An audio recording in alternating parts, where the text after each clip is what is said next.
therefore all the spiritual traditions, they agree on this point. That in order to decode the lessons of life, decode the meaning of life, we need to access a knowledge which is beyond our mind and our senses. And therefore, this is precisely what happens in the Bhagavad Gita. So for those of you who are not familiar here for the first time, this is an ancient battlefield called the battlefield of Kurukshetra. You can actually go to this place. It's present in India today. And it's said that 5,000 years ago, a huge battle was about to take place there. And perhaps the star warrior, the main person who was participating in that battle, that person upon whose shoulders everything was resting, his name was Arjun. And Arjun, with all of that expectation on his shoulders, as the war was about to commence, he told Krishna, "Can you take the chariot to the middle of the battlefield?" And so Arjun began to look around, and he basically saw a very confusing situation. He was facing his family, his teachers. He was facing a situation in which there was going to be inevitable suffering, death. These are perhaps the things which confuse us the most. Isn't it amazing that we see death practically every single day? Death is like the reality which is knocking on our door every single day. Yet when it happens, it never fails to shock us. Have you noticed? It's amazing. So Arjun was facing all of that. And as he saw this bewildering, confusing situation in front of him, a dilemma rested within his heart and he was unable to decode it. He was unable to make sense of things. He was drawing on his experience. He was drawing on whatever knowledge he had. He was drawing on, everything within his mind and intelligence, but still he was confused. He couldn't decode it. And at that point, he turns to Krishna, and Krishna is his charioteer, his driver, but Krishna is also his counsel, his advisor, to become his guru. And Arjun begins to ask Krishna many, many questions. And in this process of asking Krishna questions, what happens is Arjun begins to access a knowledge from a different dimension of reality. And as this knowledge descends from the mouth of Krishna, coming from a higher reality out of the mouth of Krishna and enters into his heart, then what Arjun finds is he becomes equipped with all of the wisdom, all of the insights, all of the philosophy that allows him to then decode every dilemma and every question and every confusion that's resting in his heart.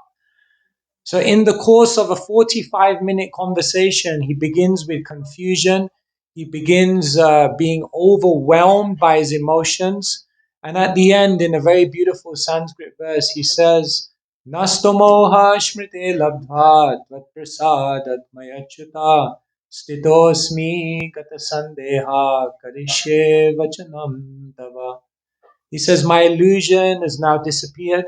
I've regained my memory, my clarity.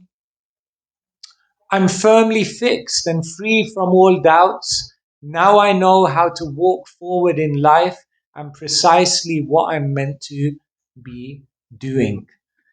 And so it's said that this knowledge that Krishna gives to Arjun in these 45 minutes of the conversation of the Bhagavad Gita are actually the most important life principles to deeply understand. Our teachers explained that there are basically 5 things which are explained in the Bhagavad Gita. The first thing is identity, the soul, who we are, beyond this machine, beyond this vehicle, beyond this dress that we see in the mirror every single day. What is our deeper identity?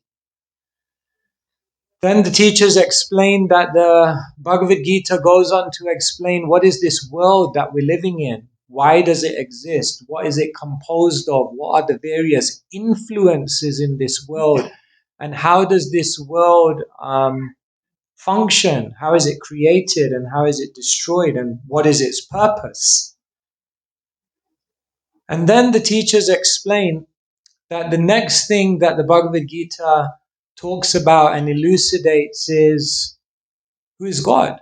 Who is divinity? Where did it all come from? Who exists outside of this world? And then there are various factors which are mediating these three topics. Karma is also explained in the Bhagavad Gita because karma is the law which governs how the soul is functioning in this world. Time is the energy by which the Supreme Person controls the movements and the cycles of this world. And the ultimate purpose of the Bhagavad Gita is to then explain how the soul in this material situation at present, but meant to be in a relationship with the Supreme outside of the material world, how that connection is made. And that connection is called yoga. And so the idea here in the Bhagavad Gita is that if you understand these 5 topics deeply, you can decode any question and you can find the answer to any question that anyone could conceivably come up with. Because these 5 things are known as tattva or truth. And tattva means those truths which stand steady in all times, places, and circumstances, and have the ability to answer any question which may come from any direction. And so the Bhagavad Gita has been studied again and again and again, because as we understand these 5 topics, and these 5 topics, they could be understood in deeper and deeper ways. And as we deepen our understanding of each one of these, and we understand the interaction between them, then any conceivable question that anyone may have can be answered by the Bhagavad Gita. And therefore, it remains a book which has been studied, which has been discussed, and which has been used to upgrade every single aspect of life. Sometimes people look at the Bhagavad Gita and think it's a religious book, but actually, practically anything you want to learn, from leadership to lifestyle management, from science to spirituality, from sociology to management, everything can be learned from this ancient conversation. And so therefore it remains an incredible source of knowledge, which is used as a perennial reference guide for all spiritual people. So let me just pause there for a second and see whether there are any questions that are on your mind, any things that you're going through in life, and perhaps maybe we can put this model to test and see how this model could perhaps answer some of the dilemmas or some of the questions that may be on your mind about life, about your life, about the world, about something you see around you that doesn't quite make sense. So yeah, let's open it up and see. Does anyone have any questions or any things that are on your mind that you would like to see how the Bhagavad Gita would respond to that point? Then we can have a little bit of a discussion. Anyone like to begin? Yes.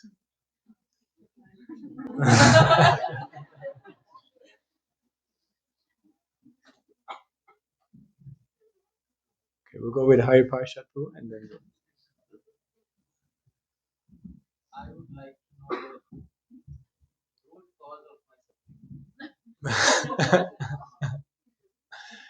You would like to know, Hari Parshad Prabhu would like to know the root cause of his suffering. Apart from the fact that you're subjected to listening to me here at this time, we'll go a little deeper than that, me being the instrumental cause.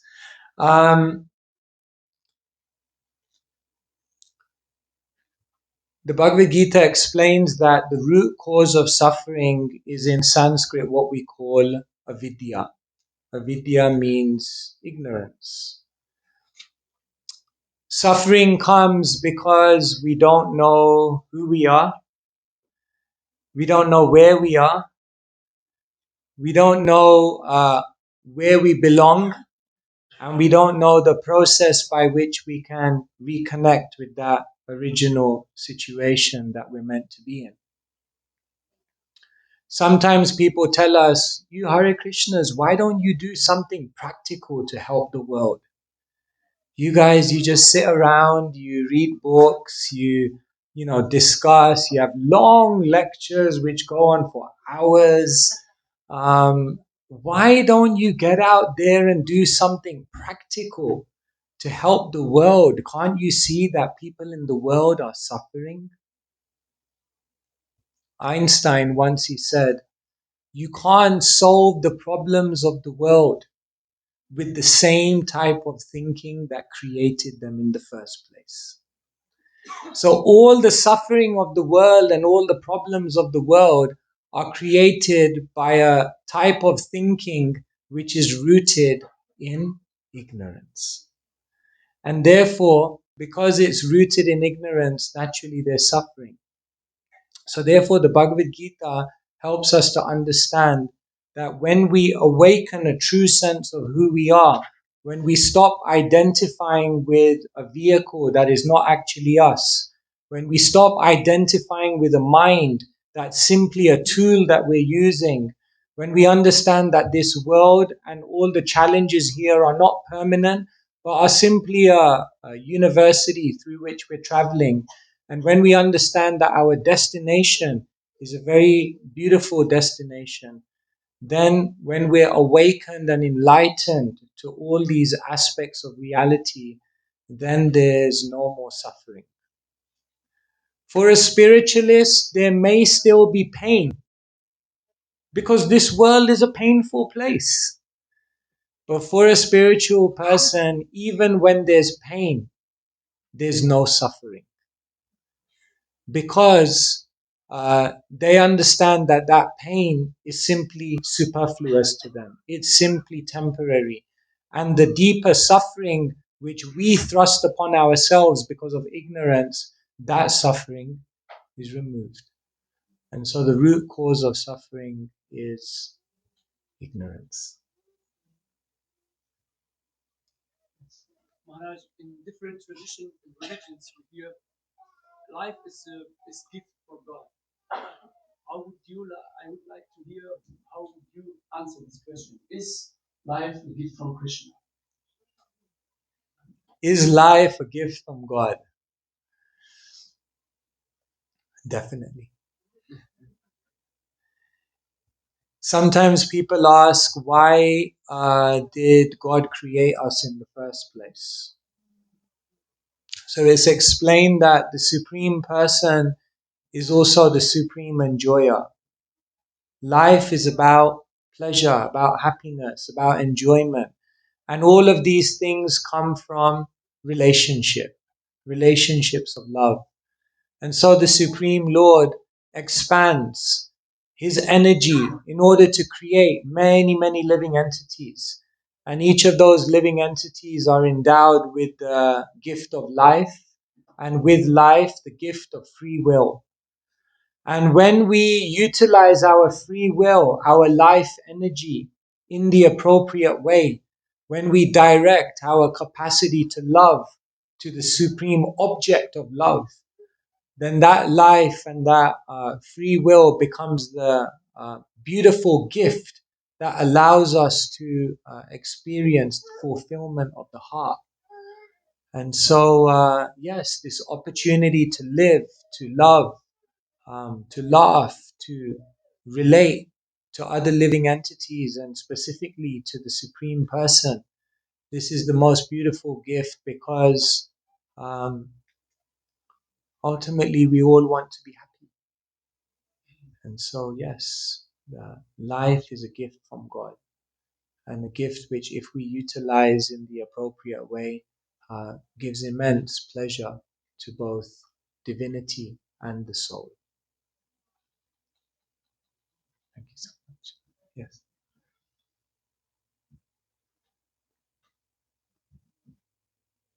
Krishna.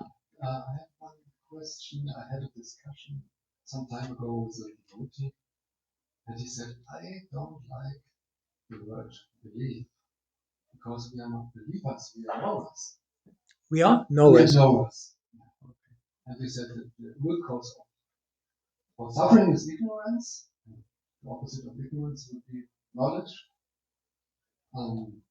So I asked him, what do you know? He said, Krishna is God. I said, why do you know? He lives in God in heaven. And I asked him, why do you know that he lives in God in heaven? I heard it from Shastra. And then I thought, okay, then you have information from Shastra, you believe it. So are we believers or are we knowers?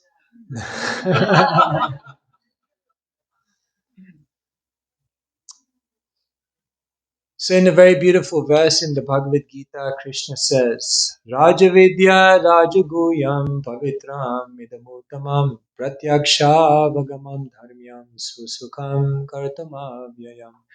Krishna says this knowledge is the king of all knowledge, it's the most secret of all secrets. But then Krishna says something incredible. He says, this knowledge can be directly perceived by the self by realization. When I came to the Hare Krishna temple, I met one of the monks and I said, I don't know if I believe in Krishna. And he looked at me and he said, no, we're not trying to make you believe in Krishna. I was like, is he okay? Like, maybe he's on the edge, he's on his way out. So he looked at me and said, no, we're not trying to make you believe in Krishna. So I said, what are you trying to do then? He said, we're equipping you with the tools, practices, and processes by which you can perceive the presence of God at every moment in your life. I said, sign me up. That sounds exciting. So Srila Prabhupada, he never presented Krishna consciousness as a belief. He presented Krishna consciousness as a spiritual science. However, it's a higher dimensional science. And higher dimensional science includes many, many factors that conventional science may not know of. The higher dimensional science is verified by evolution of one's own consciousness. And so, yes, although the spiritual practice may begin with some belief, may begin with some faith, as does anything in the world. Everything in the world begins with faith, everything begins with belief. We have a feeling and we move with that. Just like here, some of you are married and you had that feeling and you moved with it and you engaged in that relationship and then it worked out. I don't know how many of you, before you got into a marriage with your partner, did a criminal record check just to make sure they're okay.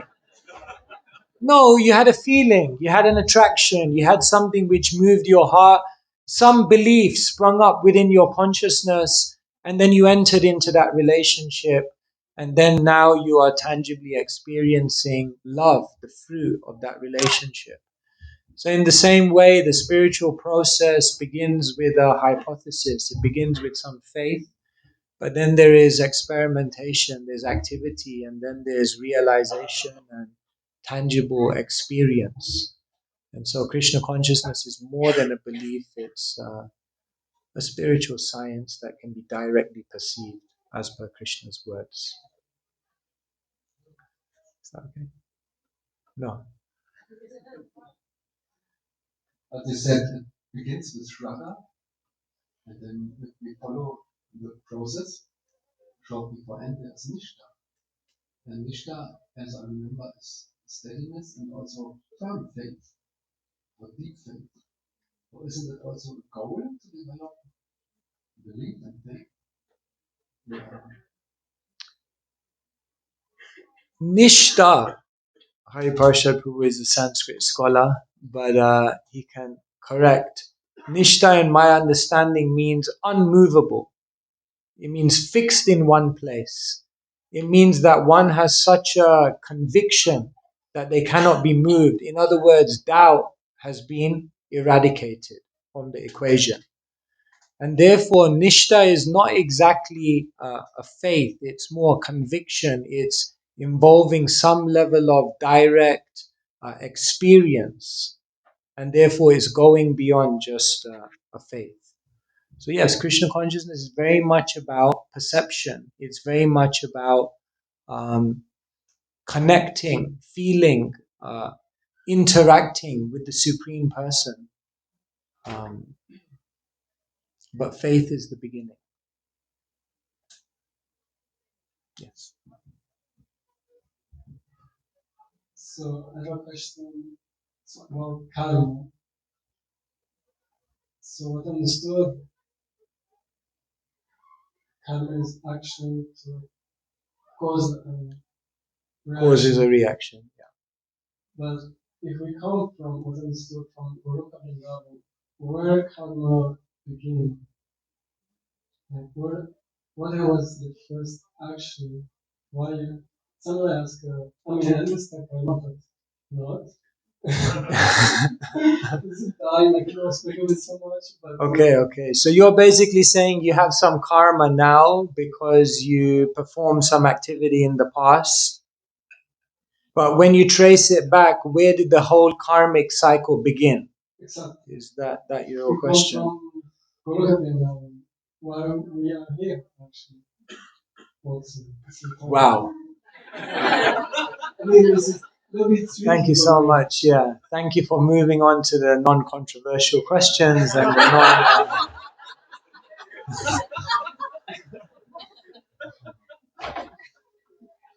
So this is somewhat of an inconceivable topic and a sure way to give yourself a headache. But let me share with you some ideas of what some of our teachers say. There are different perspectives on this. Srila Prabhupada, one way he explained it was like this. That each one of us have free will. We're spiritual beings and we exist to love. We exist to love God and love everyone in relationship with God. But in order for love to exist, there must be free will, there must be volition, there must be one's ability to make choices. And so free will is necessary. And free will also opens up the possibility that the spiritual being in the spiritual world, the spirit soul, could become curious, could have a sense of intrigue in terms of what life may be like to be separate from God. And therefore, Srila Prabhupada explains that yes, we were in the spiritual world. But then at one time we became curious, we became intrigued. We had something within us which, in which we wanted to experience what life would be like to be in the center. And therefore, because love cannot exist without free will, and because God endows us with that capacity, then we had the opportunity to come to this world. And thus the karmic cycle began. However, this is somewhat of an inconceivable question because, do you want me to go into more detail? Or are you happy with that? No, more Okay. is somewhat of an inconceivable question, because what we're trying to do is answer this type of question in a linear narrative. First this happened, then this happened, then this happened, then this happened. When this story entails two different time dimensions. So let me explain a little bit more. We are living on the earth plane, and it's explained in cosmology of the Vedas that as we go higher in the universe, then time dilates. And so when you get to higher places in the universe, then time is not functioning in the same way. One day on the higher planets is like 6 months here. And so time dilates as you go higher. Then it's explained when you get to the edge of the spiritual or the material world, then and you begin to enter the spiritual realm, then time no longer ceases to exist. It ceases to exist in the same way here. So essentially, the spiritual world is like a timeless place. It's just the eternal present. So now, when we talk about the soul coming from the spiritual world to the material world, what we're essentially doing is talking about a narrative that's spanning two different time dimensions. So my first question to you would be, can you leave a place which has no time?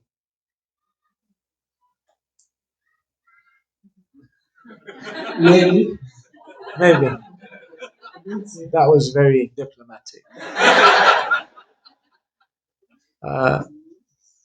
If you say that, then my question will be when?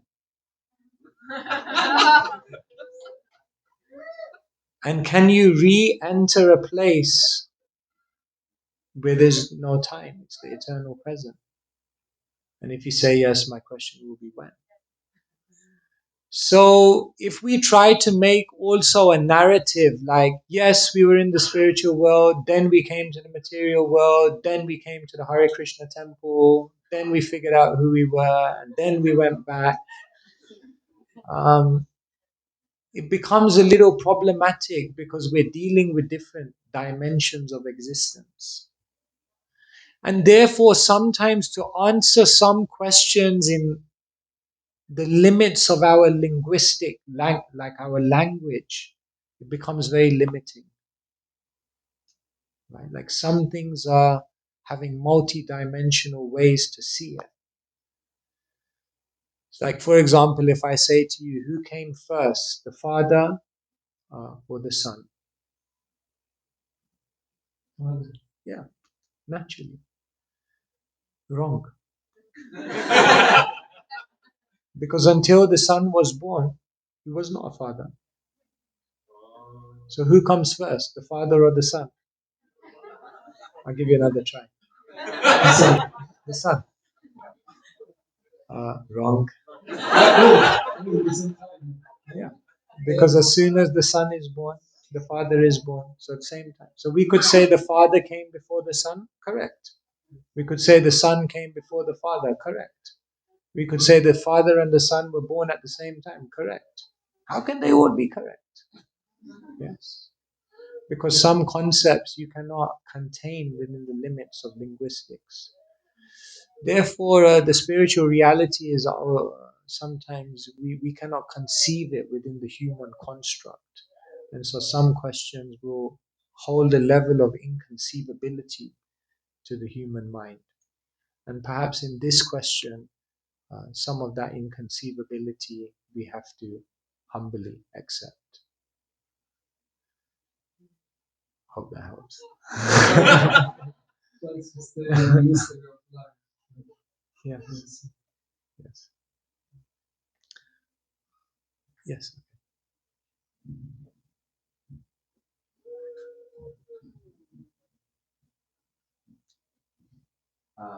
My name is Niku Kumar. I'm from guidance. So my question is, in philosophy, we have been told that there must be some balance between ambition and satisfaction. So I would like to know that how we balance.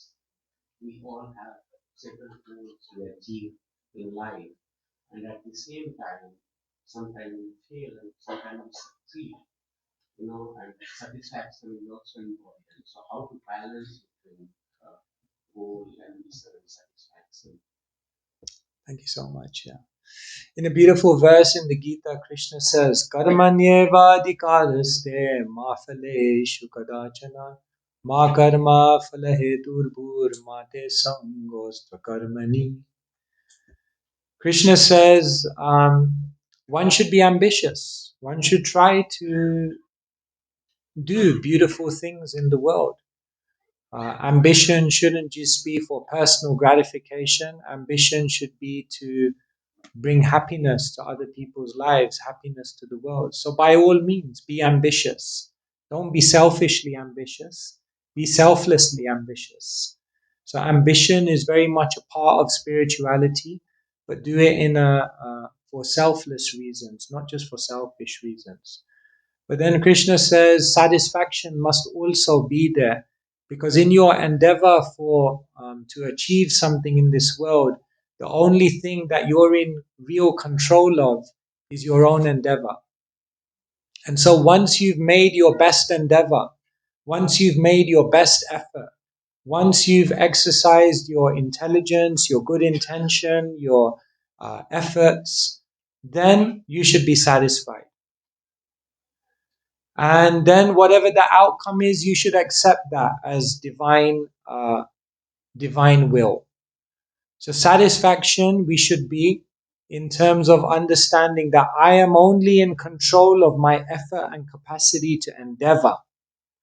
And once I've invested that, then I should be satisfied. But until and unless I've invested that, I should continue to be ambitious and extend as much as I can to achieve something. And remember that thing, that ambition that you have, don't just make it a selfish ambition.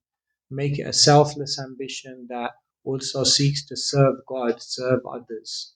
And in that way, a spiritualist is simultaneously ambitious and satisfied, because they do the best they can, and then they leave the rest to God. Does that make sense? Thank you. Yes. Yeah.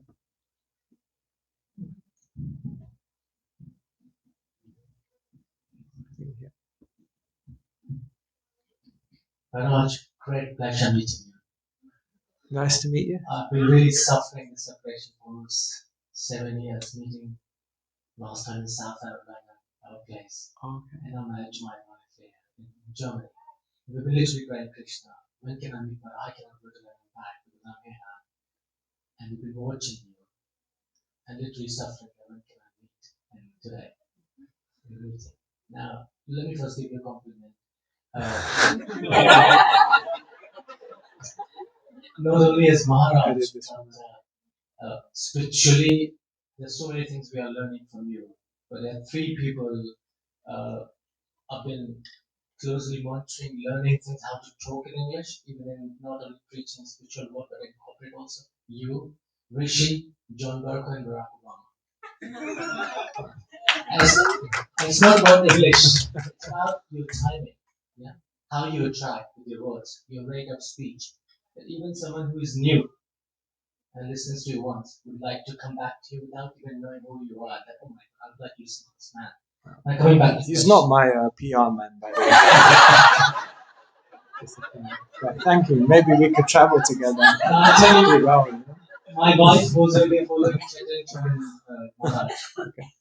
She started watching and listening to you, and now she also was so keen and anxiously waiting for you. I steal most of my content from him, by the way. Just. Now, my question is, we just talked about this. Prabhuji asked about efforts, and you said you should extend your efforts to reach your goal. What I have experienced in the past 7-8 years practicing Krishna consciousness, your suffering is also determined by Krishna, mind, intelligence, lusty desire. I have a lot, and I know it's wrong, but still, it's like you want to consume drug, you know it's wrong, you still do that. You have lusty desire, whatever it is. And your friend, Amogila Prabhu, just recently, he was answering to the questions of the disciples. That is also decided by Krishna. your lusty desires, that how fast you can purify. And I got confused. For example, I was doing 16 rounds, then I extended to 32 rounds. I thought probably my baggage is too much. I don't know.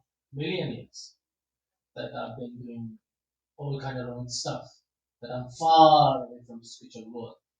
So someone just needs 16 rounds in Bhagavatam reading. I need to do 32 rounds, and I started doing it. But still, I feel that type of lusty desire. My question is, who determines that the intelligence will win today or mind will win today? Even if I know intelligence should come first. And what should I do? More rounds?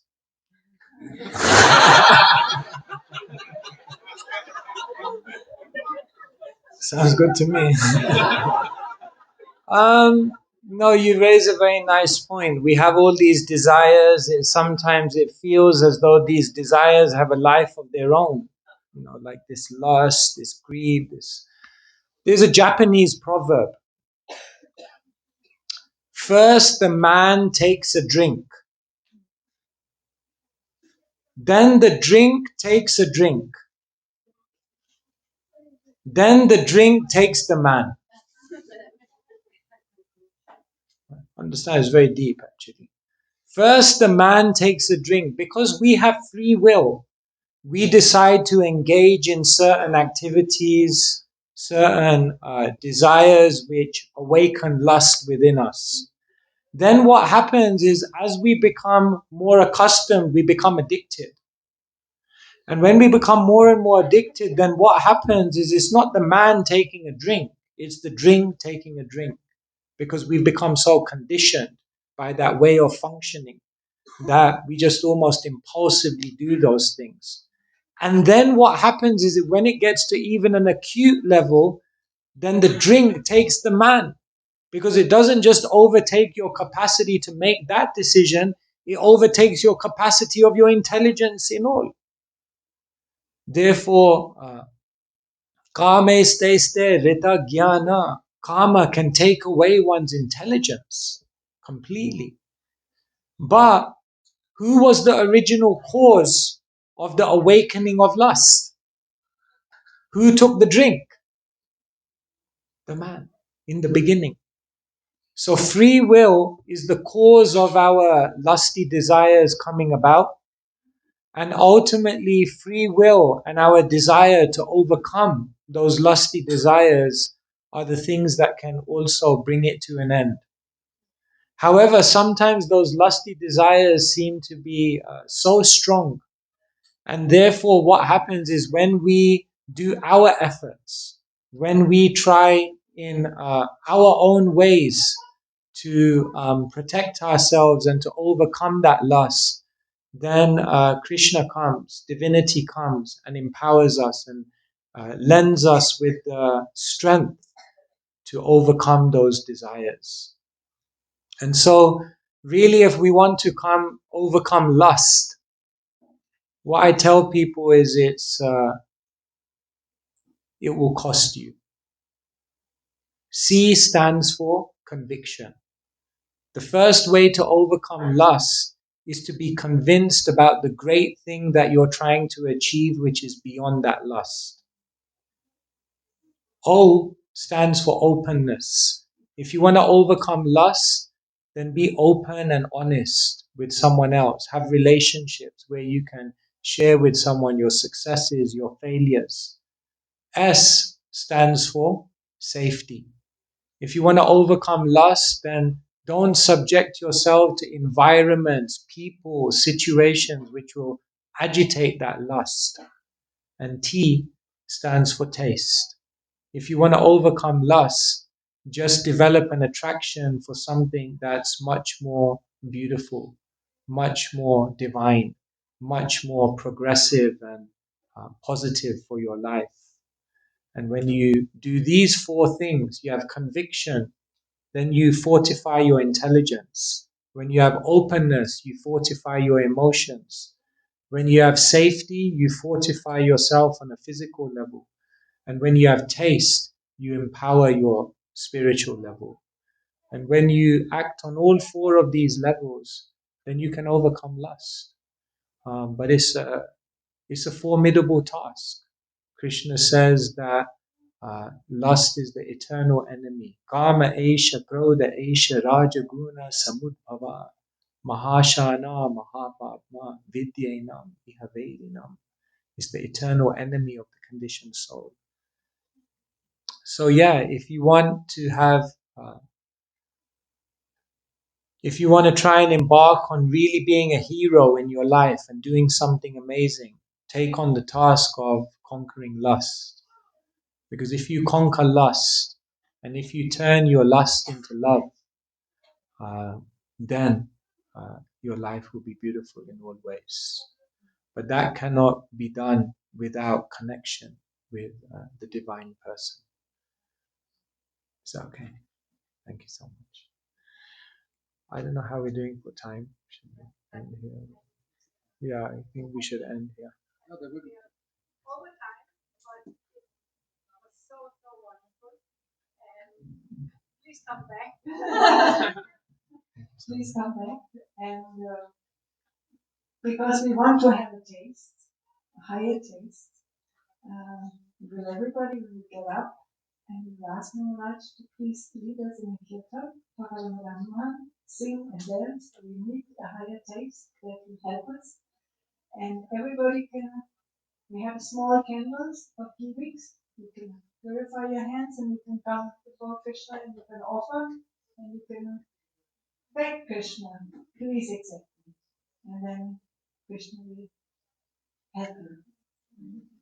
Thank you so much. Hare Krishna. Thank you everyone Thank for you coming. very much. Hare Krishna.